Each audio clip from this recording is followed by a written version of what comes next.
ونعوذ بالله من شرور أنفسنا ومن سيئات أعمالنا من يهده الله فلا مضل له ومن يضلل فلا هادي له ونشهد أن لا إله إلا الله وحده لا شريك له ونشهد أن سيدنا وسندنا ونبينا وحبيبنا وكريمنا ورؤوفنا ورحيمنا ومولانا وملجانا وماوانا محمدا عبده ورسوله أما بعد فأعوذ بالله من الشيطان الرجيم بسم الله الرحمن الرحيم هو الأول والآخر والظاهر والباطن وهو بكل شيء عليم.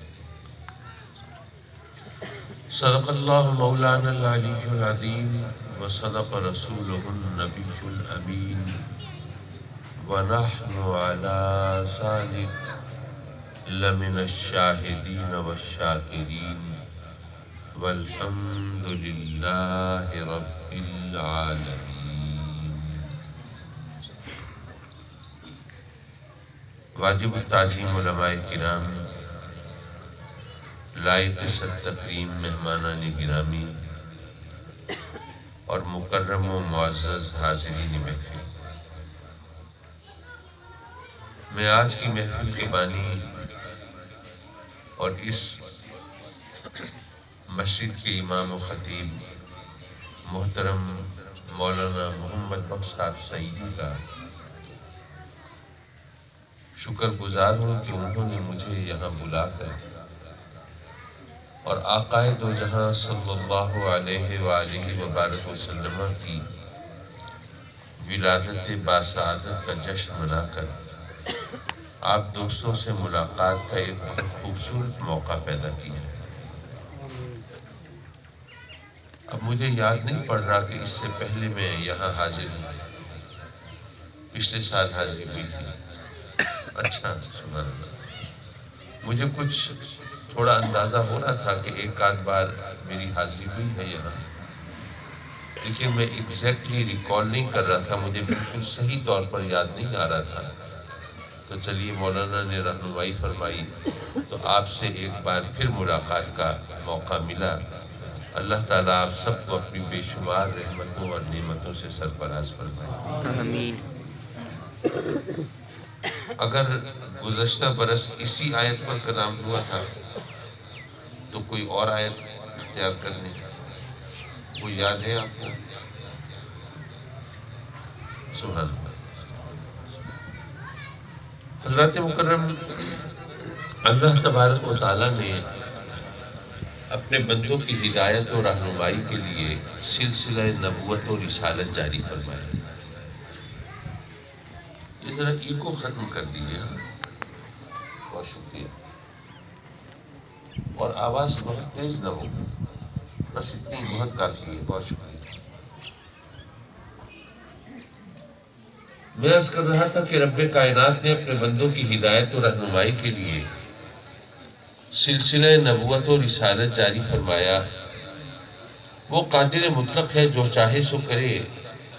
اگر وہ چاہتا تو سب کو ڈائریکٹ ہدایت بھی دے سکتا تھا، اور اس میں اس کو کوئی دشواری بھی نہیں تھی، کوئی مشکل بھی نہیں تھی، کوئی مجبوری بھی نہیں تھی. اور یاد رکھیے، جو مجبور ہو وہ خدا ہو ہی نہیں سکتا. علماء تشریف فرما ہے، علم کلام کی کتابوں میں ایک سوال مشکل گنا جاتا ہے. وہ کہتے ہیں کہ یہ بتائیے کہ کیا اللہ اتنا بڑا پہاڑ بنا سکتا ہے جسے خود نہ اٹھا سکے؟ اب ایک عام آدمی سوچتا ہے کہ یہ اس کا کیا جواب دیں. یاد رکھیے کہ سوال اگر غلط ہو تو اس کا جواب دینا ممکن نہیں ہوتا. اگر آپ سے کوئی کہے یہ 5 روٹیاں ہیں، 10 بندوں میں اس طرح تقسیم کر دیں کہ ہر ایک کے حصے میں 2 روٹیاں آ جائیں، تو کوئی یہ مسئلہ حل کر سکتا ہے؟ چاہے اس نے میتھمیٹکس میں ماسٹرز کی ہو، بڑی ڈگری لی ہو، ریاضی دان ہو، حساب میں ماہر ہو، لیکن اس سوال کا جواب تو نہیں دے سکتا. وہ یہی کہے گا بھائی سوال غلط ہے، جواب کیا دیں؟ اگر سوال غلط ہو تو اس کا جواب دینا ممکن نہیں ہوتا. اب یہ جو سوال ہے کہ رب کیا اتنا بڑا پہاڑ بنا سکتا ہے جسے خود نہ اٹھا سکے؟ اگر کہو کہ بنا سکتا ہے تو اٹھا نہیں سکتا، اگر کہو کہ بنا نہیں سکتا تو مجبور ہوا. تو ظاہر ہے کہ ہر 2 صورتوں میں اللہ کا مجبور ہونا اس سوال کے جواب سے ثابت ہوگا، اور جو مجبور ہو وہ اللہ ہو ہی نہیں سکتا. تو یہ سوال غلط ہے، اس کا جواب کیا دیں؟ اسی طرح ایک اور سوال کیا جاتا ہے کہ کیا اللہ دوسرا اللہ بنانے پہ قادر ہے؟ حضرات محترم، پہلی بات تو یہ ہے کہ ہمارا جو رب ہے، پروردگار ہے، خالق و مالک ہے، اس کو کسی نے بنایا ہے؟ نہیں، وہ کسی کی مخلوق نہیں ہے، وہ تو خالق ہے، بس مخلوق نہیں ہے.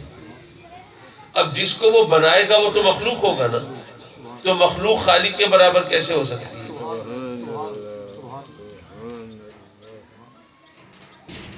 جو ہمارا رب ہے وہ قدیم ہے، جو بنایا جائے گا وہ حادث ہوگا. قدیم، اب یہ معاف کیجئے، یہ ان اصطلاحات کی میں تشریح میں نہیں جا رہا، وہ صرف اس لیے کہ میں اصل موضوع کی طرف جلدی متوجہ ہونا چاہتا ہوں. صرف کہنا یہ چاہتا تھا کہ جو مجبور ہو وہ تو اللہ نہیں ہو سکتا. تو اللہ ہم سب کو ڈائریکٹ ہدایت نہیں دے سکتا تھا، کوئی مجبوری تو نہیں تھی. تو ایک عام آدمی سوچتا ہے کہ پھر کتنا اچھا ہوتا وہ ہر ایک کو ڈائریکٹ ہدایت دے دیتا، سب لوگ سیدھے سچے راستے پہ چلتے، نہ کوئی جھگڑا ہوتا، نہ فساد ہوتا، نہ ایک دوسرے کے گریبانوں میں ہاتھ ہوتے، نہ ایک دوسرے کے خلاف فتوے جاری کیے جاتے، نہ ہی کوئی مناظرے ہوتے، نہ مباہلے ہوتے، سب سیدھے سچے راستے پہ ہوتے. لیکن میں عرض کروں گا کہ اگر آپ غور فرمائیں تو یہ ہمارے رب کا کرم ہے کہ اس نے ہمیں ڈائریکٹ ہدایت نہیں دی. وہ کیسے؟ دیکھیں، ابھی تو ہمیں ہدایت ملی انبیاء کے ذریعے. اب انبیاء کے ذریعے ہدایت ملی تو ہم سے کہیں کوئی کوتاہی ہو گئی، لغزش ہو گئی، کوئی بھول چوک ہو گئی، یا جان بوجھ کر کوئی گناہ کر بیٹھے، رب کی نافرمانی کر بیٹھے، تو چلیں ہم توبہ کریں، رب سے معافی مانگیں، اپنے گناہوں کا اقرار کر کے اس سے بخشش طلب کریں. رب کائنات بھی کرم فرما دے، معاف فرما دے، تو ہمارے لیے بخشش کی صورت بن جاتی ہے. لیکن ذرا سوچئے کہ اگر اس کی طرف سے ہمیں ڈائریکٹ حکم آ رہا ہوتا اور پھر ہم کوئی رب کی نافرمانی کرتے، حکم دولی کرتے، تو کیا پھر ہمارے لیے کوئی بخشش کی صورت ہوتی؟ پھر تو سزا لازماً ملتی. تو اس نے کرم فرمایا، ہمیں ڈائریکٹ ہدایت نہیں دی، ورنہ ہمارے لیے کوئی بچاؤ کی صورت ہی نہ بنتی. اپنے آپ سے پوچھئے، یہ مسئلہ کسی اور سے پوچھنے کا نہیں ہے. اپنے آپ سے سوال کیجئے کہ کیا ہم لازماً رب کا ہر حکم مانتے؟ آپ وہ وقت یاد کیجئے جب مدینے میں شراب کی حرمت کا حکم آیا. اب شراب تو ان لوگوں کی گھٹی میں پڑی ہے، شراب کے بغیر ان کی معاشرتی زندگی کا کوئی تصور نہیں ہے. لیکن جب ادھر سے حکم آتا ہے کہ شراب تم پر حرام کر دی گئی، تو یارو چشمے فلک نے وہ منظر کب دیکھا ہوگا کہ شراب مدینے کی نالیوں میں بہہ رہی ہے. وہ تو صحابہ کرام تھے، میرے آقا کریم صلی اللہ علیہ وسلم کے فیض صحبت سے تربیت یافتہ تھے. انہوں نے تو آؤ دیکھا نہ تاؤ، بس حکم سنا اور وہ شراب ضائع کر دی. لیکن ہمارے ہاں جہاں شراب کی بھٹیاں چل رہی ہوں، اس حکم کے باوجود کہ شراب حرام ہے، اگر یہاں پر کوئی ایسا حکم آئے جس میں ہمیں اپنا نقصان دکھائی دے، تو ہمیں کتنے لوگ ہیں جو حکم مان لیں گے؟ یہ ہم سوچ سکتے ہیں. اسی طرح ایک اور انداز سے سمجھ لیجئے کہ اگر آپ کے علاقے میں کوئی غیر مسلم ہو، اس کو اللہ نے توفیق دی، اس نے کلمہ پڑھ لیا، تو آپ نے اس سے کہا کہ بھئی ماشاءاللہ آپ تو مسلمان ہو گئے، کلمہ پڑھ لیا، اب تمہیں نماز بھی ادا کرنی ہے، تو چلو یہ میں کتاب دے رہا ہوں، یہ کتاب پڑھو اور کتاب پڑھ کے صحیح طرح نماز ادا کر لو. تو کیا خیال ہے وہ شخص جس نے زندگی میں کبھی نماز نہیں پڑھی، نماز پڑھنے والوں کے ساتھ رہا بھی نہیں، نماز پڑھتے ہوئے لوگوں کو دیکھا بھی نہیں، کیا وہ صرف ایک کتاب پڑھ کے صحیح طرح نماز ادا کر لے گا؟ نہیں. اسے ہم نماز پڑھ کے دکھانا پڑے گی، نماز سکھانا پڑے گی. جب تک نماز کا عملی نمونہ اس کے سامنے نہیں ہوگا وہ نماز ادا نہیں کر سکے گا. تو یارو آپ خود سوچئے کہ جب صرف ایک نماز ہم ادا نہیں کر سکتے جب تک کہ اس کا عملی نمونہ ہمارے سامنے نہ ہو، تو پوری زندگی ہم اسلام کے سانچے میں ڈھل کر کیسے گزار سکتے ہیں اگر اسلامی زندگی کا عملی نمونہ ہمارے سامنے نہ ہو؟ تو وہ انبیاء کرام علیہ السلام وہ عملی نمونہ ہمارے سامنے رکھتے ہیں، تو پھر ہمارے لیے عمل کرنا آسان ہوتا ہے. حضرات مکرم، رب کائنات نے انبیاء کو بھیجا ہماری ہدایت کے لیے، ہماری رہبری کے لیے، رہنمائی کے لیے. یہاں پر وہ بات مجھے یاد آئی، وہ بھی کہتا چلوں. ذرا مشکل سا جملہ ہے، میں اسے آسان کرنے کی کوشش کروں گا. شاید آپ نے علماء سے کبھی سنا ہو کہ جی باقی انبیاء کرام علیہ السلام جو ہے وہ تو اللہ کے مظاہر صفات ہیں، اور آقا کریم صلی اللہ علیہ وسلم اللہ کے مظہر ذات ہیں. اب آپ سوچ رہے ہوں گے پتہ نہیں کاظمی صاحب کیا بات کر رہے ہیں، یہ مظاہر صفات، یہ مظہر ذات، یہ کوئی معجون مرکب کے اجزاء ترکیبی کا نام ہے، کیا ہے یہ؟ چلیے میں آپ کو سمجھانے کی کوشش کرتا ہوں. دیکھیے فرض کیجئے کہ رب کائنات نے آپ کو فرزند عطا فرمایا، بیٹا عطا فرمایا.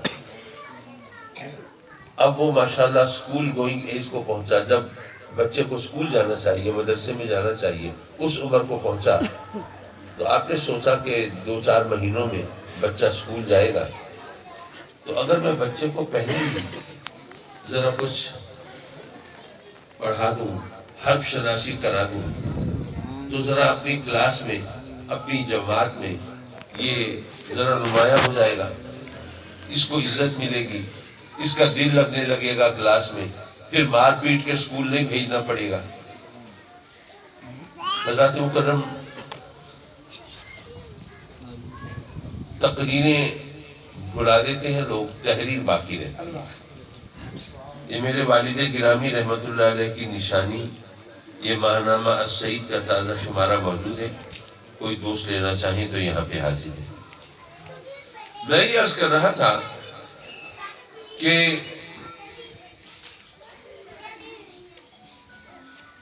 اگر رب کائنات نے آپ کو فرزند عطا فرمایا اور آپ نے سوچا کہ بھائی اس نے اسکول جانا ہے تو میں ذرا اس کو تھوڑا الف بے پہ ذرا سکھا دوں، حرف شناسی کرا دوں، تو جب یہ اسکول جائے گا تو اس کو ذرا آتا ہوگا، یہ باقی اپنے کلاس فیلوز، اپنے ہم جماعتوں کے مقابلے میں ذرا زیادہ آگے ہوگا، تو اس کا دل لگے گا، اس کو عزت ملے گی، یہ خوش ہوگا، ذرا آسانی سے اسکول چلا جائے گا. تو آپ بچے کو بلایا، آپ نے بچے کو اور پڑھانے کے لیے بٹھایا. آپ نے کاغذ قلم لیا، اس پہ الف لکھا، بیٹے دیکھو یہ ہے الف، یہ ہے بے، یہ ہے پے، بیٹے پڑھو الف بے پے، الف بے پے. بچہ آپ کے ساتھ پڑھتا رہا. اگلے دن آپ نے بچے کو بلایا، ہاں بھئی سبق سناؤ. اب بچے سے سبق سننا چاہا تو بچے کو تو کوئی یاد نہیں. آپ تھوڑے مضطرب ہوئے، بے چین ہوئے، لیکن سوچا کوئی بات نہیں، ذرا بچے کو ذرا زیادہ محنت سے پڑھاتے ہیں، حروف کی صفات کے ذریعے حروف کی شناخت کراتے ہیں. آپ نے کہا دیکھو بیٹے یہ جو سیدھا ہے نا بالکل لکیر، یہ الف ہے، جو بے ہے یہ لیٹی ہوئی، یہ افقی، یہ اس کے نیچے ایک نقطہ، یہ اس کی شکل ذہن نشین کر لو، یہ ہے بے. اور پے جو ہے کہ اس کی شکل بے سے ملتی جلتی ہے، اس کے نیچے 3 نقطے ہوتے ہیں، یہ ہے پے، یہ دیکھو یہ الف، یہ سیدھی لکیر، یہ الف، یہ بے، یہ پے۔ آپ نے اس کو اچھی طرح سمجھایا، 25-30 بار دہرایا، اگلے دن پھر سبق سنا، بچہ پھر بھول چکا تھا۔ اب آپ تھوڑے فرسٹریٹ ہوئے، ذرا مایوس ہوئے، بچہ کہیں کن ذہن تو نہیں ہے، غبی تو نہیں ہے، کم عقل تو نہیں ہے، کچھ پڑھ لکھ سکے گا کہ نہیں، کیا بنے گا اس کا؟ اسی پریشانی میں بیٹھے ہیں کہ آپ کا ایک دوست آیا، آپ کو پریشان دیکھا، پوچھا کیا وجہ ہے بھائی، پریشان کیوں ہو؟ آپ نے سارا قصہ بتایا، تو آپ کے دوست نے آپ کو تسلی دی اور کہا کہ دیکھو بھائی، بچے کو پڑھانا جو ہے یہ ٹیکنیکل کام ہوتا ہے، اسی لیے ماشاءاللہ وہ ٹیچرز ٹریننگ انسٹیٹیوٹس ہوتے ہیں، ٹریننگ دینے والے ادارے ہوتے ہیں، جہاں اساتذہ کو سکھایا جاتا ہے کہ بچوں کو کیسے پڑھانا ہے۔ تو جو ماہرین تعلیم ہیں انہوں نے بڑے غور و فکر کر کے قاعدے بنائے، اب قاعدے لکھے ہوئے ہیں، بازار سے ملتے ہیں، آپ ایک قاعدہ خرید لائیں، اس کی مدد سے بچے کو پڑھائیں تو امید ہے بچہ پڑھ جائے گا، کوئی پریشانی کی بات نہیں ہے۔ آپ گئے بازار، وہاں سے قاعدہ خریدا، بچے کو پڑھانے کے لیے بٹھایا، اب اس میں ایک طرف بنا ہوا ہے انار، اس کے سامنے لکھا ہے الف، بچہ دیکھے گا انار کو، پہچانے گا الف۔ ایک طرف بنی ہوئی ہے بکری، اس کے سامنے لکھا ہے بے، بچہ دیکھے گا بکری کو، پہچانے گا بے کو۔ ایک طرف بنا ہوا ہے پنکھا، اس کے سامنے لکھا ہے پے، بچہ دیکھے گا پنکھے کو، پہچانے گا پے کو۔ بلا تشبیہ و بلا تمثیل عرض کروں گا، رب کائنات نے بھی اپنے بندوں کو درس توحید دینے کے لیے انبیاء کرام علیہ السلام کو بھیجا۔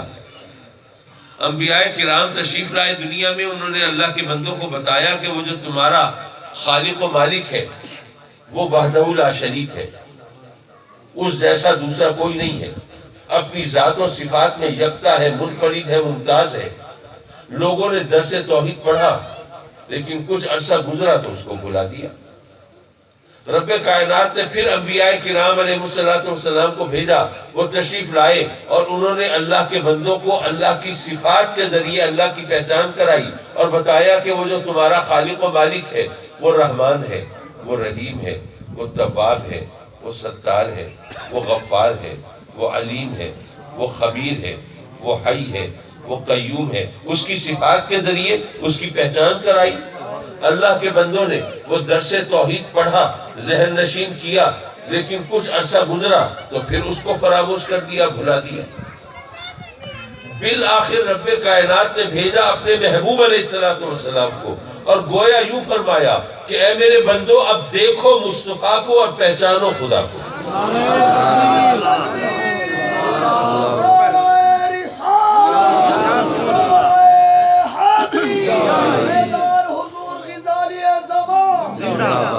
حضرات مکرم، میں نے جو کچھ بھی کہا وہ صرف لفاظی نہیں ہے، یہ صرف زور بیان اور جوش خطابت نہیں ہے، یہ وہ حقیقت ہے جس کو اس ذرا تہ میں اترنے کی کوشش کیجیے۔ میرے آقا کریم حضور علیہ السلام جس علاقے اور جس زمانے میں تشریف فرما ہوئے، ذرا اس کو آپ چشم تصور سے دیکھیے۔ قتل و غارت گری لوگوں کا شیوا ہے، ہتھیار ان کا زیور ہے، خون بہانا ان کی عادت ہے، سر قلم کر دینا ان کے لیے معمولی بات ہے۔ ایسے ماحول میں میرے آقا کریم تشریف لاتے ہیں کہ جہاں پر عفو درگزر ان کے لیے ممنوع ہے، ذرا سی بات پر آپے سے باہر ہو جانا یہ ان کے لیے باعث فخر ہے۔ کتابوں میں لکھا ہے کہ اتنی چھوٹی بات پر، مثلا گھوڑے کو پہلے میں نے پانی پلانا ہے کہ تم نے پلانا ہے، اتنی بات پر جھگڑا شروع ہوا، دیکھتے دیکھتے تکرار ہوئی، جھگڑا ہوا، ہتھیار بے نیام ہوئے، تلواریں نکل آئی، سر قلم کر دیے گئے، خون بہنے لگا۔ اب کوئی یہ بتانے والا نہیں کہ بھائی یہ معمولی بات تھی، کوئی سمجھدار بندہ درمیان میں پڑھ کے صلح صفائی کرا دیتا، بات ختم ہو جاتی۔ لیکن اب تو ختم نہیں ہو سکتی، اب تو قتل ہو چکے ہیں، اب تو خون بہہ چکا ہے، اب تو انتقام لینا ہے۔ وہ لوگ جن کے لیے زندہ رہنا وہ انتقام لینے کے لیے ہوتا تھا، وہ زندہ رہتے تھے بدلہ لینے کی خاطر، اب وہ کئی صدیوں تک یہ جھگڑا چلے گا، یہ خون بہتا جائے گا، اور جناب یہ کئی نسلیں اس خون کے سمندر میں غرق ہو جائیں گی۔ ایسے ماحول میں میرے آقا کریم تشریف لاتے ہیں اور ان کی کایا پلٹ کے رکھ دیتے ہیں۔ حضرات مکرم، کیا یہ آسان کام تھا؟ عرب لوگوں سے آپ کی اگر آج کل بھی کوئی بات چیت ہوئی ہو، کہیں واسطہ پڑا ہو، حج عمرے کے لیے یا ویسے کوئی جاب کرنے کے لیے گیا ہو، تو اس کو پتا ہوگا کہ عرب لوگوں سے کوئی بات منوانا آسان کام نہیں ہے۔ ماشاءاللہ ان کی مستقل مزاجی اور ان کا وہ اپنی بات پر ڈٹ جانے کی صلاحیت، یہ میں ذرا شائستہ الفاظ استعمال کر رہا ہوں، ورنہ مجھے کہنا تو یہ چاہیے کہ ان کی ضد، ان کی ہٹ دھرمی یہ ایسی ہے کہ وہ ان کو کوئی کسی کی بات ماننے پر آمادہ نہیں ہونے دیتے۔ اچھا، بات منوانا تو پھر بھی آسان ہوتا ہے، اور آج کل تو روشن خیالی ہو گئی، تعلیم عام ہو گئی، لوگ دلیل کی زبان سمجھنے لگے، لیکن اس وقت آج سے 1500 سال پہلے عالم کیا ہوگا ذرا سوچئے۔ بات منوانا تو پھر بھی آسان ہوتا ہے، لیکن مذہب اور عقیدہ بدلنا تو آسان نہیں ہوتا۔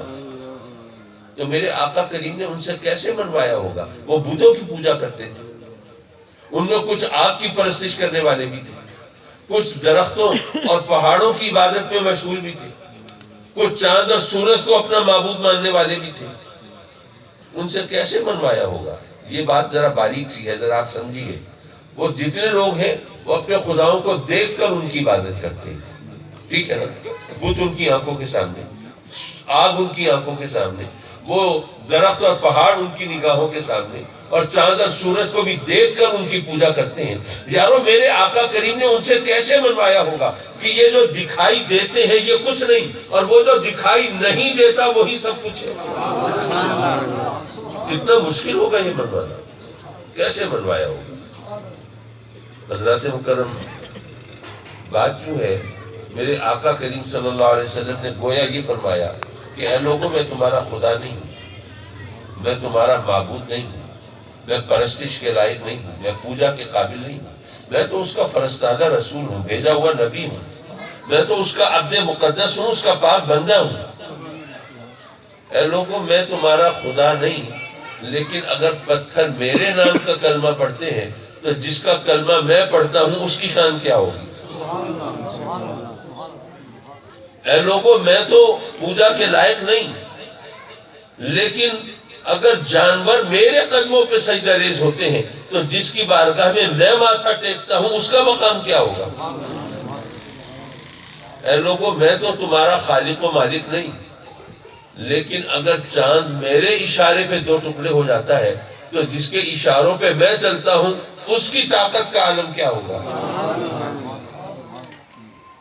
یارو، تاریخ شاہد ہے، ماننے والوں نے پہلے مصطفیٰ کو مانا ہے، بعد میں خدا کو مانا ہے۔ حضرات مکرم، میرے آقا وہ جو لفظ بولا تھا، اب شاید آپ کی سمجھ میں آئے کہ میرے آقا کریم صلی اللہ علیہ وسلم اللہ کے مظہر ذات ہیں، یعنی رب کی شان، رب کا مرتبہ، رب کا مقام، رب کی طاقت، یہ آقا کریم صلی اللہ علیہ وسلم کو دیکھنے سے کچھ اس کی جھلک ہمارے سامنے آتی ہے۔ تو یہاں پہ ایک بات اور بھی کہتا چلوں، اگر کسی کے ذہن میں کوئی شک شبہ پیدا ہو۔ دیکھیے، یہ سورج میں نور کس کا ہے؟ اللہ کا ہے نا۔ آفتاب میں نور اللہ کا، ماہتاب میں نور اللہ کا۔ یہ پھولوں میں حسن کس کا ہے؟ اللہ کا۔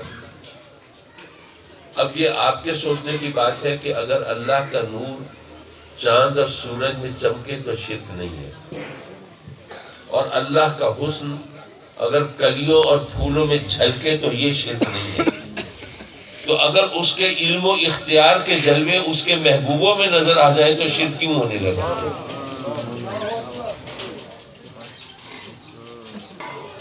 حضرات مکرم، مجھے دراصل آپ سے اجازت پا کے پھر واپس ملتان پہنچنا ہے، اس لیے میں سمجھتا ہوں کہ میں اپنی جو آیت کریمہ آپ کے سامنے تلاوت کی اس کی طرف متوجہ ہو جاؤں تاکہ بات کسی نتیجے تک پہنچا کے پھر آپ سے گزر جاؤں۔ هو الاول والآخر والظاہر والباطن،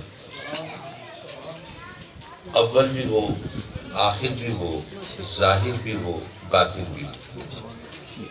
اچھا، اس میں کوئی شک نہیں، کوئی اختلاف نہیں، کوئی جھگڑا نہیں، اس پر کسی نے کبھی کلام نہیں کیا، سب مانتے ہیں کہ یہ اللہ کی صفات کا ذکر ہے۔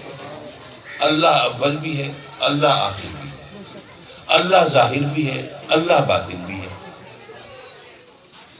لیکن علماء حق نے رہنمائی فرمائی اور ہمیں بتایا کہ یاد رکھو کہ بے شک یہ اللہ کی صفات کا ذکر ہے، لیکن ساتھ ہی یہ آقا کریم صلی اللہ علیہ وسلم کی نعت بھی ہے۔ اگر اللہ اول و آخر ہے تو آقا کریم بھی اول و آخر ہے۔ اگر اللہ ظاہر و باطن ہے تو میرے آقا کریم بھی ظاہر و باطن ہے۔ یہاں پر کچھ لوگوں نے ذرا ذہن بگاڑنے کی کوشش کی اور لوگوں کے دلوں میں شک پیدا کرنے کی کوشش کی اور کہا کہ دیکھو جی کیسا واضح شرک ہو رہا ہے۔ قرآن کہتا ہے اللہ ظاہر و باطن، یہ آپ کے مولوی کہتے ہیں کہ جناب نبی کریم بھی ظاہر و باطن۔ قرآن کہتا ہے کہ اللہ اول و آخر، اور آپ کے عالم کہتے ہیں کہ نبی کریم اول و آخر۔ تو یہ شرک نہیں تو اور کیا ہے؟ اب شرک کا معاملہ ایسا ہے کہ مسلمان کو اس بارے میں محتاط تو ہونا پڑتا ہے بھائی، کیونکہ رب کائنات نے یہ اعلان کیا ہے کہ اگر تم سے کوئی اور خطا ہو گئی تو میں چاہوں گا تو معاف کر دوں گا۔ اگر تم سے نماز چھوٹ گئی، اگر تم نے زکوٰۃ میں ڈنڈی مار دی یا ڈنڈا مار دیا، اگر تم نے کہیں حلال حرام میں گڑبڑ کر دی، کوئی اور گناہ کر بیٹھے، تو چلو میں اگر چاہوں گا، تم نے اگر معافی مانگی میری بارگاہ میں، میرے در رحمت پہ دستک دی، تو ہو سکتا ہے میں معاف کر دوں۔ لیکن شرک ایسا جرم ہے جو میں معاف نہیں کروں گا۔ تو اس لیے جو مسلمان ہے اس کو شرک سے تو بہرحال بچنا ہے۔ تو جب یہ کہا کہ دیکھو جی شرک ہو رہا ہے، قرآن کہتا ہے اللہ اول و آخر، اور یہ کہہ رہے ہیں کہ نبی کریم بھی اول و آخر، تو یہ کیا شرک نہیں ہے؟ ایک عام آدمی سوچتا ہے یار واقعی لگتا تو ہے اللہ اول و آخر اور کسی اور کو اول و آخر مانیں گے، شرک تو ہو جائے گا۔ میں عرض کروں گا کہ اگر قرآن سے جواب مل جائے تب تو تسلی ہو جائے گی انشاءاللہ۔ دیکھیے اللہ کے پاک نام اگر آپ اٹھائیں تو رؤوف اور رحیم اللہ کے پاک نام ہے نا۔ بسم اللہ الرحمن الرحیم، رحیم تو بسم اللہ میں ہے، تو اس کے بارے میں تو ہر ایک کو ہی پتا ہوگا یہ اللہ کا پاک نام ہے۔ اور رؤوف جو ہے، ویسے جو اللہ کے 99 ناموں کی فہرست ہے ذرا اٹھا کے دیکھ لیجیے، رؤوف بھی اللہ کا نام ہے، رؤوف بھی اللہ ہے، رحیم بھی اللہ ہے، یہ اللہ کے پاک نام ہے۔ اب ذرا قرآن اٹھائیے، سورہ توبہ اٹھائیے اور اس کی سیکنڈ لاسٹ آیت، آخری سے پہلی آیت پڑھیے۔ لَقَدْ جَاءَكُمْ رَسُولٌ مِّنْ أَنفُسِكُمْ عَزِيزٌ عَلَيْهِ مَا عَنِتُّمْ حَرِيصٌ عَلَيْكُمْ بِالْمُؤْمِنِينَ رؤوف الرحیم۔ رب کائنات قرآن مجید میں ارشاد فرما رہا ہے کہ اے مومنو، میرا محبوب تمہارے لیے رؤوف بھی ہے اور رحیم بھی ہے۔ اب قرآن میں رب کائنات اپنے محبوب علیہ السلام کو رؤوف و رحیم فرما رہا ہے اور ہمیں بتا رہا ہے کہ اے مومنو، میرے محبوب سے ناطہ جوڑنا، ان کا دامن پکڑنا، کیونکہ میرا محبوب تمہارے لیے رؤوف بھی ہے، رحیم بھی ہے۔ اب بتاؤ کیا اللہ تعالیٰ قرآن میں شرک کا درس دے گا؟ معاذ اللہ۔ تو اللہ کا نام رؤوف ہے، اللہ کا نام رحیم ہے، وہ رؤوف و رحیم ہے، لیکن وہ قرآن میں فرماتا ہے میرا محبوب بھی رؤوف و رحیم ہے۔ پتہ یہ چلا کہ اللہ کے پاک نام اللہ کے مخلوق کے لیے استعمال ہو سکتے ہیں، رب کائنات نے خود استعمال کیے۔ چلے ویسے تو ایک لمبی چوڑی بحث ہے، پوری تقریر کا عنوان ہے، میں زیادہ تفصیل میں نہ جاؤں، صرف ایک بات اور کر دوں کہ جس کے بعد میرے خیال میں تو کوئی گنجائش نہ بچے۔ وہ کیا؟ اللہ کے فضل و کرم سے آپ سب ایمان والے ہیں، صاحب ایمان ہیں نا، اللہ سب کے ایمان کو سلامت رکھے۔ اور اللہ کا کرم ایسا ہے کہ اس وقت دنیا میں مومنین کی، ایمان والوں کی کوئی کمی نہیں ہے۔ یہ سینکڑوں میں نہیں ہے، ہزاروں میں نہیں ہے، لاکھوں میں نہیں ہے، بلکہ کروڑوں میں بھی نہیں ہے، یہ اربوں میں ہے۔ حضرات مکرم، ایمان والے دنیا میں اربوں کی تعداد میں موجود ہیں۔ یہ اور بات ہے کہ ہم میں صحیح اصل میں صاحب ایمان کون ہے اور صرف نام کے کون ہے، یہ ایک علیحدہ بحث ہے، میں اس طرف نہیں جاتا، ورنہ ہم سب کو اپنے گریبانوں میں جھانک کر شاید ندامت ہونے لگے۔ اللہ تعالیٰ رحم فرمائے۔ اللہ کے کرم سے ہم سب مومنین ہیں، دنیا میں اربوں مومن موجود ہیں، لیکن قرآن مجید میں سورہ الحشر میں جب رب کائنات اپنے پاک نام گنواتا ہے تو فرماتا ہے المؤمن المہیمن العزیز الجبار المتکبر۔ اب ہم سب مومن ہیں اور اللہ قرآن میں فرماتا ہے کہ اللہ بھی مومن ہے۔ کیا شرک ہوا؟ نہیں۔ کیوں نہیں ہوا؟ بھئی اس لیے نہیں ہوا کہ اللہ کا مومن ہونا اس کی شان کے لائق ہے اور ہمارا مومن ہونا ہماری حیثیت کے مطابق ہے، تو ایک ہی لفظ استعمال ہونا اللہ کے لیے اور ہمارے لیے، اس سے شرک لازم نہیں آتا۔ تو اسی طرح اگر اللہ اول و آخر ہو اور ہم کہیں آقا کریم بھی اول و آخر، تو اس سے شرک کیوں لازم ہونے لگا؟ اللہ کا اول و آخر ہونا اس کی شان کے لائق، آقا کریم کا اول و آخر ہونا ان کے مقام کے مطابق۔ ایک صاحب کہنے لگے کہ کاظمی صاحب یہ بات تو ٹھیک ہے، آپ نے بات سمجھائی، سمجھ میں آ گئی، قرآن سے دلیل لی، اب اس کا تو انکار ممکن نہیں، تو ٹھیک ہے ہم مانتے ہیں کہ وہی نام وہی الفاظ اللہ کے لیے بھی استعمال ہو سکتے ہیں، اللہ کی مخلوق کے لیے بھی استعمال ہو سکتے ہیں۔ قرآن سے آپ نے دلیلیں دے دی، بات ختم ہو گئی، اب اگر مگر کی گنجائش نہیں رہی۔ لیکن ہمارا اعتراض دوسرا ہے۔ میں نے کہا اچھا دوسرا اعتراض بتا دیجئے، وہ کیا ہے؟ کہنے لگے کہ دیکھیں جی بات یہ ہے کہ اگر قرآن نے کہا کہ اللہ اول بھی ہے آخر بھی ہے، تو قرآن کہہ رہا ہے اور اللہ کی بات ہے، تو اللہ پر ہم اپنی عقل کی چھری تو نہیں چلا سکتے۔ اللہ کے بارے میں ہم اپنی عقل سے تو اعتراض نہیں کر سکتے، وہ ہماری عقل سے ماورا، تصور سے، گمان سے، خیال سے بالا تر۔ ہم اللہ پر تنقید و تبصرہ نہیں کر سکتے، ہم کیا ہے، ہماری اوقات کیا ہے۔ تو اگر قرآن نے کہا کہ اللہ اول بھی آخر بھی ظاہر بھی باطن بھی، تو ہمیں ماننا ہے، تسلیم کرنا ہے اور جبین نیاز کو جھکانا ہے، ماننا ہے کہ اللہ اول بھی آخر بھی ظاہر بھی باطن بھی۔ لیکن اگر آپ کا اصرار یہ ہے کہ نبی کریم بھی اول بھی ہیں آخر بھی، تو پہلے یہ بتائیے کہ جو اول ہو وہ آخر ہو کیسے سکتا ہے؟ اول اور آخر تو ایک دوسرے کی ضدیں ہیں نا، اور ضدیں تو اکٹھی ہو نہیں سکتی۔ بھئی یہ کیسے ممکن ہے کہ ایک شخص عورت بھی ہو اور مرد بھی ہو؟ یہ کیسے ممکن ہے کہ کوئی چیز سیاہ بھی ہو اور سفید بھی ہو؟ یہ کیسے ممکن ہے کہ کوئی شے میٹھی بھی ہو اور کڑوی بھی ہو؟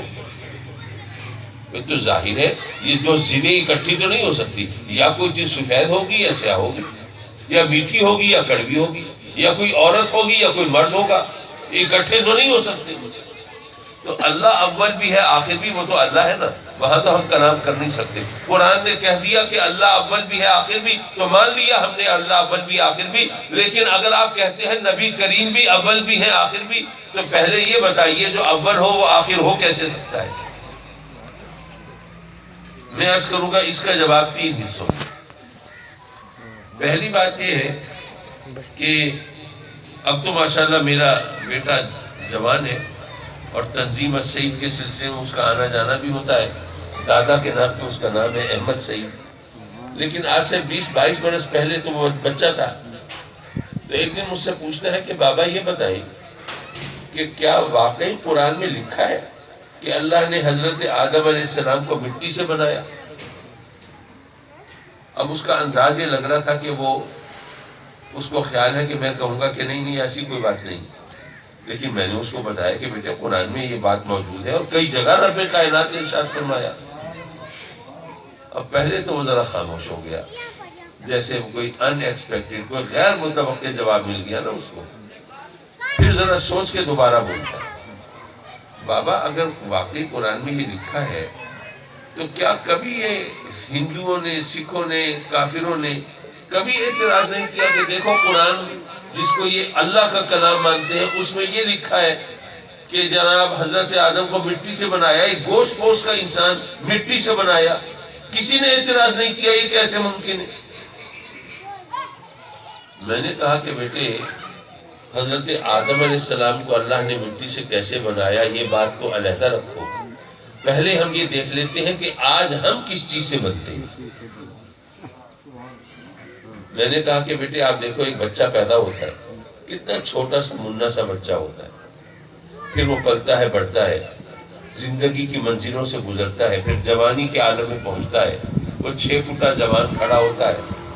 اب اتنا سا بچہ تھا، اتنا بڑا ہو گیا، اتنا اس کا قد بڑھ گیا، جسم بڑھ گیا، وزن بڑھ گیا، حجم بڑھ گیا، تو اس کے جسم میں کیا چیز شامل ہوتی رہی جس سے اتنا بڑا ہو گیا؟ تو بیٹا کہتا ہے کہ بابا اٹ از ویری سمپل، یہ تو بڑی سیدھی سی بات ہے، ہم خوراک کھاتے ہیں نا، غذا استعمال کرتے ہیں، وہ خوراک ڈائجسٹ ہوتی ہے، ہضم ہوتی ہے، پھر وہ ایسیمیلیٹ ہوتی ہے، وہ جزو بدن بنتی ہے، تو خوراک ہمارے جسم کا حصہ بنتی ہے، وہ ہمارے جسم میں شامل ہوتی ہے، تو اس سے ہمارا جسم بنتا ہے، پلتا ہے، بڑھتا ہے۔ میں نے کہا ماشاءاللہ آپ بڑے سمجھدار ہو بیٹے، آپ کو پتہ ہے کہ ہمارا جسم خوراک سے بنتا ہے، اب ذرا یہ بھی بتا دو کہ یہ خوراک کہاں سے آتی ہے؟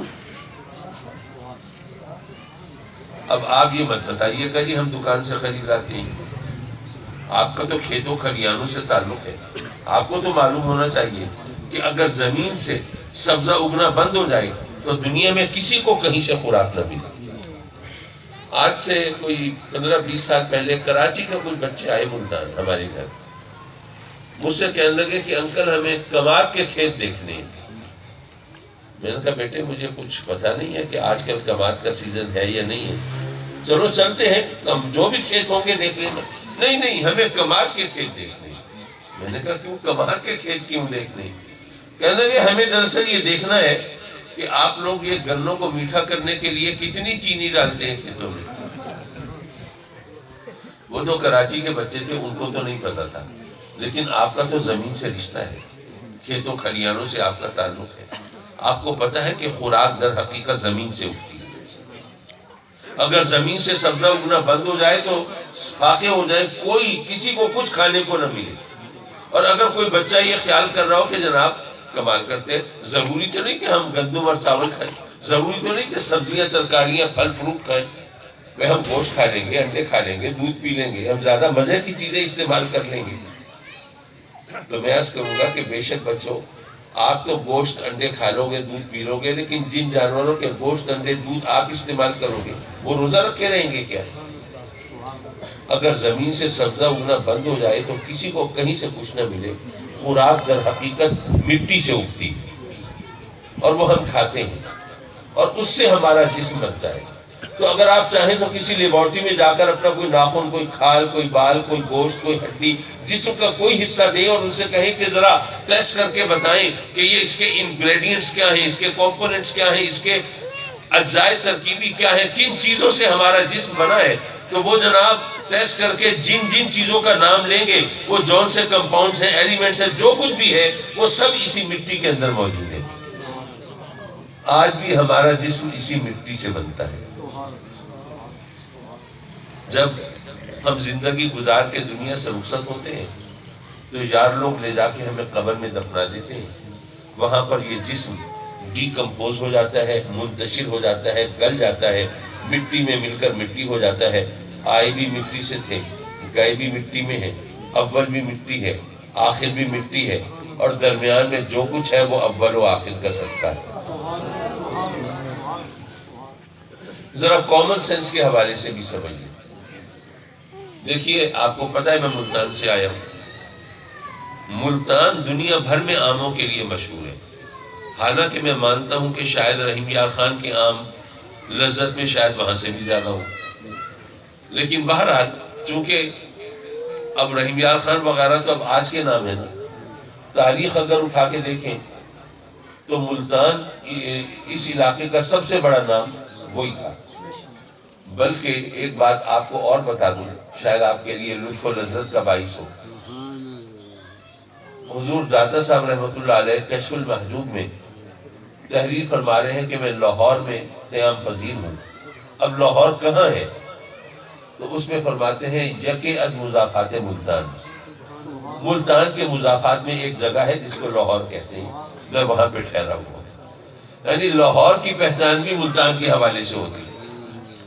تو ملتان سے میں کہہ رہا تھا کہ ملتان مشہور ہے آموں کے لیے، تو آپ کو بھی پتا ہے کیونکہ آپ کے یہاں تو زیادہ آم اگائے جاتے ہیں کہ آم کا پودا کیسے اگتا ہے، گٹھلی زمین میں بوتے ہیں، اس گٹھلی سے وہ نرم و نازک سپلنگ جس کو اردو میں کوپل کہتے ہیں، وہ کوپل پھوٹتی ہے، وہ جو کوپل ہے وہ آہستہ آہستہ پودے کی شکل اختیار کرتی ہے، پودا رفتہ رفتہ درخت بنتا ہے، درخت برگ و بار کے مراحل سے گزرتا ہے، پھر وہ بور وہ پھل میں تبدیل ہوتا ہے، وہ پھل پک جاتا ہے، آپ توڑ لیتے ہیں، چھلکا پھینک دیتے ہیں، گودا کھا لیتے ہیں، ہاتھ میں کیا بچا؟ سب سے پہلے زمین میں کیا بوئی تھی، سب سے آخر میں ہاتھ میں کیا بچی؟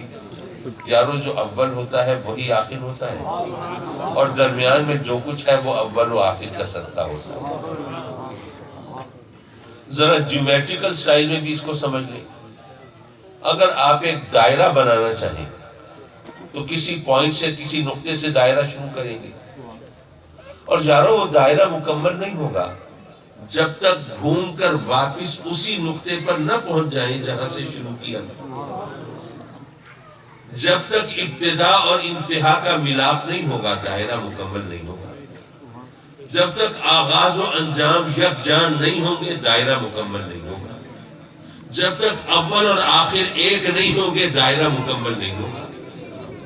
اسی لیے میرے آقا کریم صلی اللہ علیہ وسلم نے فرمایا انا اولہم خلقا و آخرہم بعثا، بے شک میری بعثت سب سے بعد میں ہوئی لیکن تخلیق تو سب سے پہلے ہوئی ہے۔ یارو رب کائنات نے چونکہ نبوت کا دائرہ میرے نبی کی ذات سے مکمل کرنا تھا، اس لیے اول بھی ان کو بنایا ہے اور آخر بھی ان کو بنایا ہے۔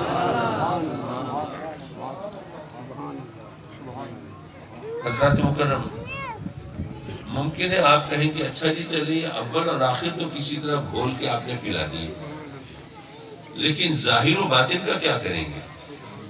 ظاہر بھی وہ باطن بھی وہ، یہ بھی تو ایک دوسرے کی ضدیں ہیں۔ یہ کیسے ممکن ہے کہ کوئی عیاں بھی ہو نہاں بھی ہو، کھلا بھی ہو چھپا بھی ہو، ظاہر بھی ہو باطن بھی ہو، یہ کیسے ہو سکتا ہے؟ تو میں عرض کروں گا یاد رکھیے میرے آقا کریم صلی اللہ علیہ وسلم کی دو حیثیتیں ہیں، ایک حیثیت غایت ظہور کی ہے، ایک غایت بطون کی ہے۔ کیا مطلب؟ مطلب یہ کہ ایک حیثیت سے میرے آقا کریم ظاہر ہیں تو ایسے کہ ان جیسا کوئی ظاہر نہیں، اور اگر ایک حیثیت سے آپ پوشیدہ ہیں باطن ہیں چھپے ہوئے ہیں تو ایسے کہ آپ سے زیادہ کوئی پوشیدہ اور باطن نہیں۔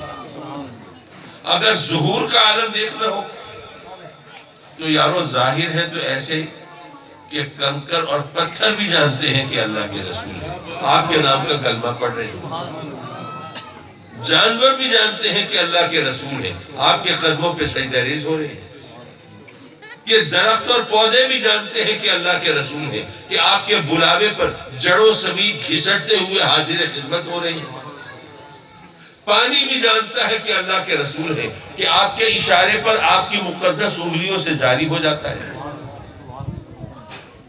بادل بھی جانتے ہیں کہ اللہ کے رسول ہیں، کہ جیسے آپ اشارہ فرماتے ہیں بادل پھٹتے چلے جاتے ہیں، ظاہر ہے تو ایسے کہ چاند اور سورج بھی جانتے ہیں کہ اللہ کے رسول ہیں، کہ آپ کے اشارے چشم و ابرو کی تعمیل میں لگے رہتے ہیں، تو ظاہر ہے تو ایسے کہ ذرہ ذرہ جانتا ہے، پتا پتا قطرہ قطرہ بوٹا بوٹا جانتا ہے کہ اللہ کے رسول ہیں، لیکن پوشیدہ ہے تو ایسے کہ جبریل بھی نہیں جانتے کہ حقیقتاً کیا ہے۔ وہ حدیث سنی ہوگی نا آپ نے کہ جبریل حاضر ہے بارگاہ رسالت میں، اور میرے آقا کریم صلی اللہ علیہ وسلم دریافت فرماتے ہیں، پوچھتے ہیں جبریل عمر کتنی ہے تمہاری؟ جبریل عرض کرتے ہیں آقا چوتھے حجاب عظمت میں، چوتھے حجاب عظمت میں ایک نوری ستارہ ہر 70,000 سال کے بعد چمکتا ہے، ایک نوری ستارہ ہر 70,000 سال کے بعد چمکتا ہے، اور آقا میں نے اس نوری ستارے کو 72,000 بار دیکھا ہے۔ اب میری عمر کا اندازہ آپ خود فرما لیجیے۔ میرے آقا کریم نے فرمایا جبریل قسم ہے اس ذات پاک کی جس کے قبضہ قدرت میں میری جان ہے وہ نوری ستارہ تو میں ہوں۔ یہ حدیث آپ نے سنی اور بارہا سنی ہوگی، اور ظاہر میں نیا قرآن اور نئی حدیثیں تو نہیں سنا سکتا بھائی۔ قرآن بھی وہی اور حدیثیں بھی وہی، صرف سننے سنانے سمجھنے سمجھانے کا انداز بدل جاتا ہے۔ پہلی بات تو بڑی سیدھی سی ہے، جبریل نے اس نوری ستارے کو دیکھا نا، 2-4 بار نہیں دیکھا، 5-10 بار 50-100 بار نہیں دیکھا، بلکہ 72,000 بار دیکھا۔ 72,000 بار دیکھ کر بھی پہچان نہیں سکے کہ یہ کیا ہے۔ پتہ اس وقت چلا اور خبر اس وقت ہوئی جب میرے آقا کریم نے خود بتایا اور اس راز سے پردہ اٹھایا کہ وہ نوری ستارہ تو میں ہوں۔ یارو یہ اب آپ کے سوچنے کی بات ہے کہ جس ہستی کو جبریل امین 72,000 بار دیکھ کر نہ پہچان سکے، ہم وائزوں کی زبان سے سن کر کیسے پہچان سکتے؟ اور اس میں ایک بات اور ہے سمجھنے، جبریل نے کہا کہ آقا میں نے اس نوری ستارے کو 72,000 بار دیکھا ہے جو ہر 70,000 سال کے بعد چمکتا ہے۔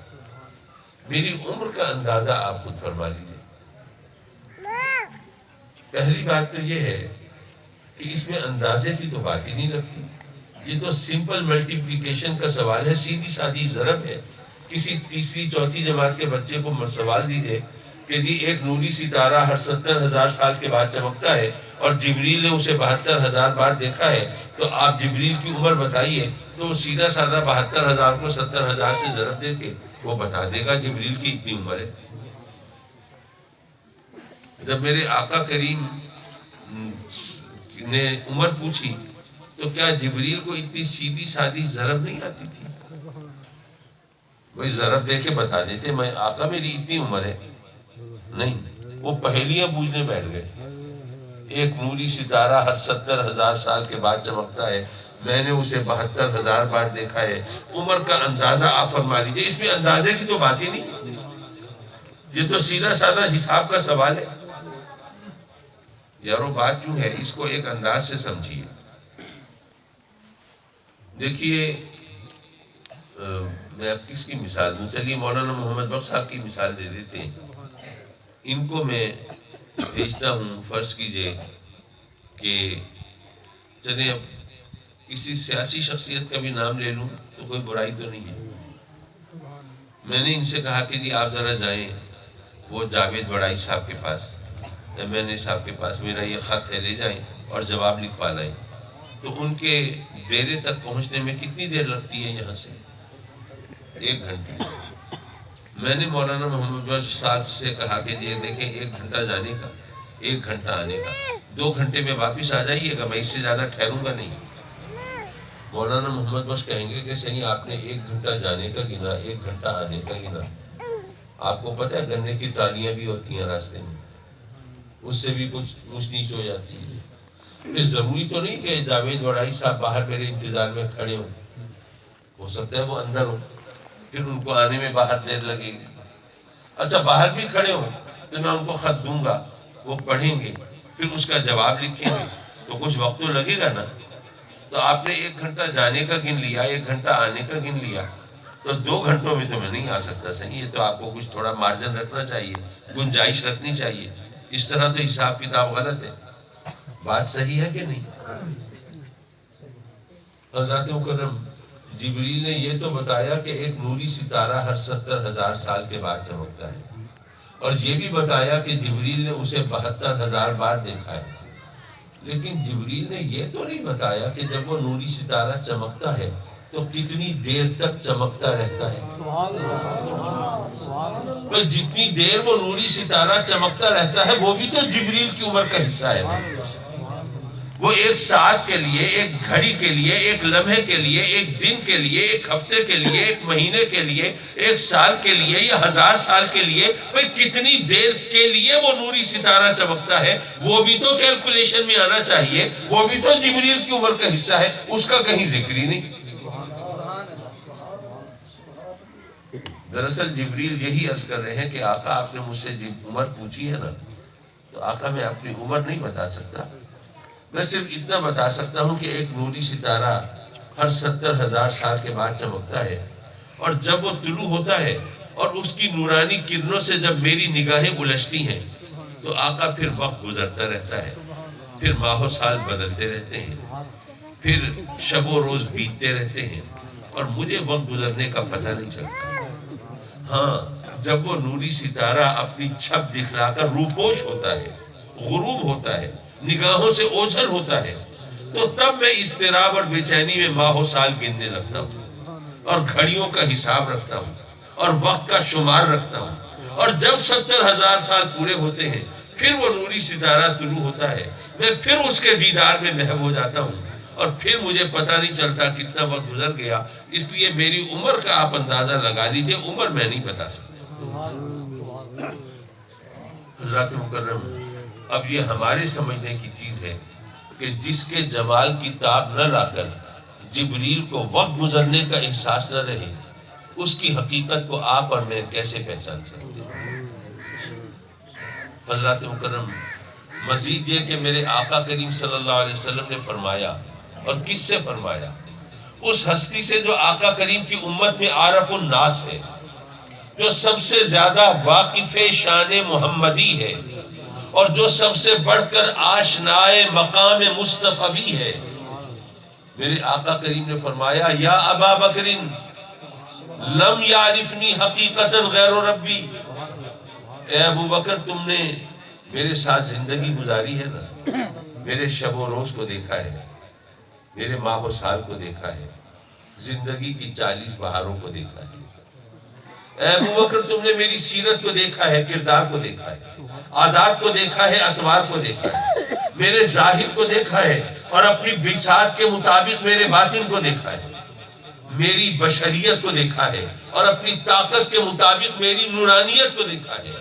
لیکن اے ابو بکر، اس غلط فہمی کا شکار مت ہو جانا کہ تم میری حقیقت کو پہچان گئے، نہیں، لم یعرفنی حقیقتا غیر ربی، میری حقیقت کو میرے رب کے سوا کوئی نہیں جانتا۔ سبحان اللہ۔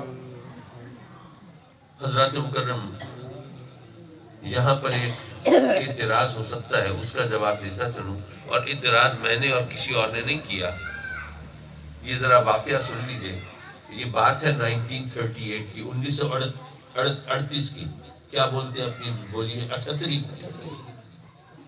تو سن 1938 کی بات ہے۔ میرے والد گرامی رحمۃ اللہ علیہ وہ ملتان میں سن 1935 میں 35 میں آ گئے۔ اچھا، اس وقت بھی، اس زمانے میں بھی انگریز کی حکومت تھی، اس وقت بھی یہ اتحاد بین المسلمین اور بین المذاہب ہم آہنگی کے جلسوں کی ضرورت پڑتی تھی۔ تو انگریز ڈپٹی کمشنر نے ایک بین المسالک ہم آہنگی کے لیے ایک جلسہ منعقد کرایا، جس میں تمام سنی بھی ہیں، شیعہ بھی ہیں، دیوبندی بھی ہیں، وہابی بھی ہیں، سب مسالک کی نمائندگی۔ تو دیوبندی حضرات کی نمائندگی کے لیے عطا اللہ شاہ بخاری کے استاد حبیب الرحمن لدھیانوی کو بلایا گیا۔ میرے والد گرامی رحمۃ اللہ علیہ کی عمر اس وقت تقریباً 25 برس ہے، لیکن اس کم سنی اور نوعمری کے باوجود اہل سنت کی نمائندگی کے لیے نظر انتخاب ان پہ پڑی، اور سب سے آخر میں دعوت خطاب بھی ان کو دی گئی، اور انہوں نے 2.5 گھنٹے اسی موضوع پر خطاب فرمایا کہ آقا کریم صلی اللہ علیہ وسلم کی حقیقت کو اللہ کے سوا کوئی نہیں جانتا۔ علم کا بحر ناپیدا کنار تھا، دریا فیض کا موجے مارتا تھا، سارا مجمع سپیل باؤنڈ، انگشت بدندہ، سحر زدہ۔ جب آپ نے تقریر ختم کی اور مجمع کا یہ رنگ جیسے کسی نے جادو سے پتھر بنا دیا ہو، حبیب الرحمن لدھیانوی صاحب اس رنگ میں بھنگ ڈالنے کے لیے اٹھ کھڑے ہوئے، مائک پہ آئے، کہنے لگے کہ اے لوگو، اس نوجوان کی تقریر سنی آپ نے، کیسا عالم ہے، کتنا نکتہ سنج ہے، کیسی کیسی باریک باتیں اس نے بیان کی، لیکن افسوس اس تمام علم و فضل کے باوجود یہ گمراہ ہو گیا۔ یہ کہتا ہے کہ نبی پاک کی حقیقت کو اللہ کے سوا کوئی نہیں جانتا۔ اے لوگوں، اگر کوئی نبی پاک کو جانتا نہیں تو مومن کیسے ہو سکتا ہے؟ اس نے تو کسی کو نہیں بخشا، سب کو کافر کہہ دیا۔ اب ایک ہوتی ہے موب مینٹیلٹی، مجمع کی ذہنیت، ایک دفعہ وہ اکھڑ جائے تو پھر اس کا جمنا مشکل ہوتا ہے۔ تو ابا جی قبلہ نے وقت کی نزاکت سمجھی، فوراً اٹھے، مائک پر آئے، فرمایا کہ اے لوگوں مجھے یہ بتاؤ، اللہ کو جانتے ہو؟ کیسی شکل ہے، صورت کیسی ہے، رنگ روپ کیسا ہے، نقش و نگار کیسے ہے، لب و رخسار کیسے ہے، خد و خال کیسے ہے، قد و قامت کیسا ہے، کچھ جانتے ہو؟ نہیں۔ اس کے باوجود مومن ہو یا نہیں ہو؟ فرمایا کہ اس بیچارے عقل کے اندھے سے اتنا پوچھو کہ اللہ اور اس کے رسول کو جاننے کا نام ایمان ہے یا ماننے کا نام ایمان ہے؟ اللہ اور اس کے رسول کو جاننے کا نہیں، ماننے کا نام ایمان ہے۔ اگر جاننے کی شرط لگا دی جائے تو جبریل بھی مومن نہیں ہو سکتے، صدیق بھی مومن نہیں ہو سکتے۔ نعرہ تکبیر، نعرہ رسالت، نعرہ تحقیق، جگر گوشہ حضور غزالی زمان، فیضان حضور امام اہل سنت۔ اچھا، یہاں پر ایک اعتراض، میں نے کہہ رہا تھا نا، ایک اعتراض ہو سکتا ہے۔ اعتراض یہ ہو سکتا ہے کہ آپ میں سے کوئی شخص سوچ سکتا ہے کہ اچھا جی چلے مان لیا، نبی پاک صلی اللہ علیہ وسلم کی حقیقت کو ہم نہیں جان سکتے، لیکن نبی پاک کے بارے میں کچھ تو جان سکتے ہیں۔ تو جو کچھ جانتے ہیں اور جان سکتے ہیں، اس جاننے کا نام ایمان ہے یا نہیں ہے؟ آپ کے والد نے کہہ دیا کہ اللہ رسول کو جاننے کا نام ایمان نہیں، ماننے کا نام ایمان ہے، یہ بات تو آپ نے صحیح نہیں کی۔ ہم جان سکتے ہیں یا نہیں جان سکتے، یہ ایک علیحدہ بحث ہے، لیکن جتنا بھی ہم جانتے ہیں اور جان سکتے ہیں، اس جاننے کا نام تو ایمان ہونا چاہیے۔ تو محض یہ کہہ دینا کہ جاننے کا نام ایمان نہیں، یہ بات تو صحیح نہیں لگتی۔ میں عرض کروں گا اس اعتراض کا جواب تو رب کائنات نے خود قرآن مجید میں عطا فرمایا، کہیں اور جانے کی ضرورت نہیں۔ رب کائنات نے قرآن میں فرمایا کہ اے محبوب، یہ جو یہودی ہیں، یہ جو نصرانی ہیں، ان کی کتابوں میں تیری نشانیاں موجود ہیں، انہوں نے وہ نشانیاں پڑھی ہیں اور تیری ذات میں دیکھ بھی لی ہیں، اور ان کو پتہ چل گیا ہے کہ تو وہی ہستی ہے جن کی بشارتیں آ رہی ہیں۔ انہوں نے تجھے اچھی طرح جان لیا ہے، پہچان لیا ہے، ان کو معلوم ہو گیا ہے کہ تو وہی ہستی ہے جس کے بارے میں یہ میرے نبی آتے رہے، بتاتے رہے، خبریں دیتے رہے، خوشخبریاں سناتے رہے کہ وہ ہستی آنے والی ہے۔ اے محبوب، یہ تجھے اچھی طرح جان گئے ہیں، اور اس طرح جان گئے ہیں کما یعرفون ابناءہم، جس طرح اپنے بیٹوں کو جانتے ہیں نا، اس طرح تجھے جانتے ہیں۔ یہ تجھے جانتے تو ہیں لیکن مانتے نہیں ہیں، اس لیے مومن نہیں ہیں۔ جانتے تو ہیں، مانتے نہیں ہیں، اس لیے مومن نہیں۔ پتہ یہ چلا اللہ رسول کو جاننے کا نہیں، ماننے کا نام ایمان ہے۔ حضرات مکرم، تقریر تو میں کر چکا اور وقت بھی خاصا ہو گیا، صرف ایک نصیحت کر کے میں آپ سے اجازت چاہوں گا۔ نصیحت اس پیرائی میں کرنا چاہتا ہوں کہ ہم لوگ آج کل لوگوں کا حق مارنے میں کوئی قباحت محسوس نہیں کرتے۔ اچھا، آج کل معاشی بدحالی تو بہت زیادہ ہے، اور لوگ بیچارے مجبور ہو کر قرضہ بھی لے لیتے ہیں، لیکن کتنے لوگ ایسے ہوتے ہیں جو کہتے ہیں اچھا ہم نے قرضہ لے لیا، واپس لے کے دکھاؤ۔ ایسا بھی ہے نا، وہ دے بھی سکتے ہیں، گنجائش بھی ہوتی ہے، نہیں دیتے۔ ہاں جی، بہت سے لوگ ہوتے ہیں جناب جو اپنی مونچھوں کو تاؤ دے کے، گردن اکڑا کے اور سینہ تان کے کہہ رہے ہوتے ہیں کہ اگر ہم نے کسی کی زمین ہتھیا لی ہے یا رقم دبا لی ہے یا عورت بھگا لی ہے، ہم سے کون پوچھ سکتا ہے؟ یہ کمینے، ان کی اوقات کیا ہے؟ چیختے رہیں، چلاتے رہیں، فریادیں کرتے رہیں، اور جناب درخواستیں دیتے رہیں، کر رہے جو کرنا ہے۔ ہم سے پولیس بھی نہیں آ سکتی ہمارے دروازے پر، اور M N A M P A بھی ہم سے نہیں پوچھ سکتے، وہ تو خود ہماری خوشنودی کے طلبگار ہوتے۔ ایسے ہوتا ہے نا۔ وہ ایک چھوٹا سا قصہ ہے، مامون الرشید، ہارون رشید کا بیٹا ہے، ابھی شہزادہ ہے، چھوٹا ہے، تو اس کو تربیت دینے کے لیے پڑھانے کے لیے ایک تعلیم ایک استاد مقرر کیا ہے. ایک دن اس کا استاد بغیر کسی وجہ کے اس کو تھپڑ دے مارتا ہے. وہ شہزادہ وہ پوچھتا ہے جناب میرا قصور بتائیے مجھے کیوں مارا ہے؟ وہ آئیں بائیں شائیں کرتا ہے. وہ کئی دن تک پیچھے پڑا رہتا ہے, پوچھتا رہتا ہے, کوئی جواب نہیں ملتا. تب تک آ کے ظاہر بات آئی گئی ہو جاتی ہے. اب وہ وقت گزر گیا, کئی سال بیت گئے, شہزادہ بڑا ہو گیا, ہارون رشید دنیا سے رخصت ہوا, مامون رشید تخت نشین ہوا. اب وہ امیر المومنین خلیفہ وقت, اب سب درباری سردار امراء سب اہم لوگ وہ آ رہے ہیں سلام کرنے, نذرانے پیش کرنے.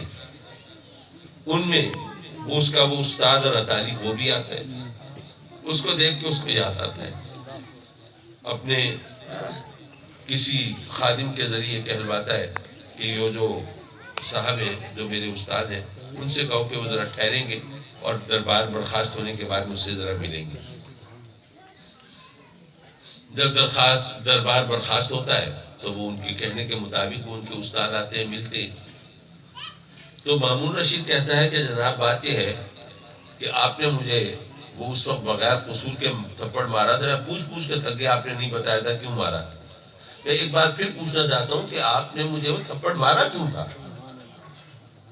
استاد نے کہا کہ ذل الہی جہاں پر کئی برس گزر گئے آج تک وہ آپ کو یاد ہے.